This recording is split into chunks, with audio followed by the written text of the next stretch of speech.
You heard Ben Fletcher say in the Sport, Nicky Henderson posting that Constitution Hil is not going to take part in the Champion Hurdle. Rupert Bell is here. Welcome, Rupert.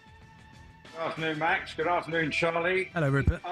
Yes, you probably don't need the two-word phone. You're allowed more than 2 words, Rupert. It just makes talkSPORT very difficult if your contributors can only do it in 2 words. Explain the significance of this, please, to people who don't follow every minute of horse racing. Well, Constitution Hil obviously won the Champion Hurdle a couple of years back, but since then, when he's been hurdling, he's been falling, and he did so dramatically in last year's Champion Hurdle. And Charlie, I assume you were there last year, you've been part of what happened, and he's fallen in subsequent races. And so the debate within racing circles is, should he take his chance and try and regain his crown when his jumping is such a problem? Well, obviously, Nicky Henderson, we saw the horse at Southwell last week, blazed to victory in a flat race.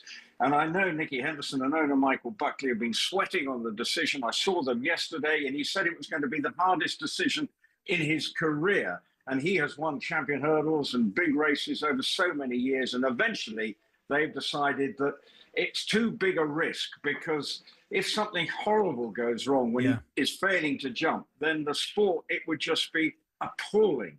But I think common sense has prevailed. We have a really good race anyway. I've been at Dan Scoton's yard this morning, and the New Lion is the new favourite.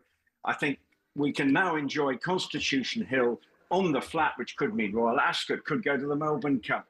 It could be a very exciting new development, but now we don't have to worry about him running at the Cheltenham Festival, which starts just under 2 weeks today. So we can now really not have this debate anymore.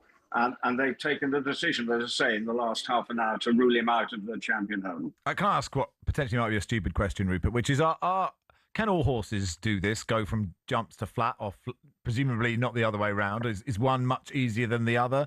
Are horses different horses for courses, I guess? Well, only there was a phrase. Max, I think you've answered your own question there, Max. We'll come back on the bridle there, Max. Okay.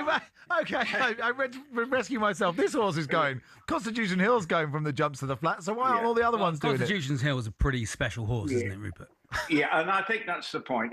And he's 9 years of age, so in flat racing terms, that's old. But he managed to beat a whole lot of horses last week so effortlessly. He's obviously cut with a different cloth, and so he can go and have a bit of fun on the flat. Why not? And be enjoyed. We saw the crowd. They had a huge crowd at Southwell, over 3,000 people on a wet, cold February Friday night, and he drew the crowd. So, and I think, we can now enjoy the Cheltenham Festival. Constitution Hil will be seen somewhere during the summer racing on the flat. So, and he will put bums on seats. There's no two ways about it. But yes, in terms of the Champion Hurdle, some people will say, well, why are they doing this? But I think for the good of the sport, I can fully understand. Because the owners and the trainers, Rupert, they really do only care about the welfare of the horse a lot of the time, isn't it? They really care for these animals. Absolutely. And I think, there was a welfare conference at Kempton yesterday. And, the overriding thing is, if something horrible went wrong, how do you defend it? It would have been defending the indefensible, because he's fallen 3 times in the last 4 races that he's running. And if something horrible, then it would just be appalling. But now, a horse can break down on the flat. It's just one of those things, sadly. But for him to now go to Cheltenham would have been a step too far. And the welfare is such an important part of the sport now. And I think the owner and the trainer have made the right decision. Thanks, Rupert. Thanks for coming on. Rupert. Rupert Bell there. There he is. Up straight away, and he's gone. His music, fantastic. Ding dong. Rupert Bell. Anyway, I may have just trumped the most stupid question I've ever asked. Which was previously. Previous ones are asking the man who got the world record for the most number of laps around a velodrome in an hour if he got dizzy. Okay, right. Okay. I don't think that's a bad. Asking the UK foot golf champion if he had a caddy. Caddy, yeah. Caddy smashing, yeah. Which our horses. I'll take your leg. Our horses for courses is. I suppose that works out. There. I got there before anyone else did. If only there was a phrase. Go on then. If only there was a phrase. 8:10:89.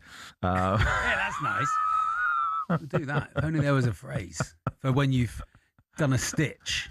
You've only done one stitch and you've saved yourself doing a number more. I'm holding this bird. Is this worth? I can see these two over there. They're in that bush, but I'm wondering which is more valuable. I don't know. That grass over there. Yeah. It is Max What are Rushton. they doing to that grass? And Charlie Baker, in partnership with Toolstation. Gear up for those darker nights with electrical and lighting offers. Next stop, Toolstation.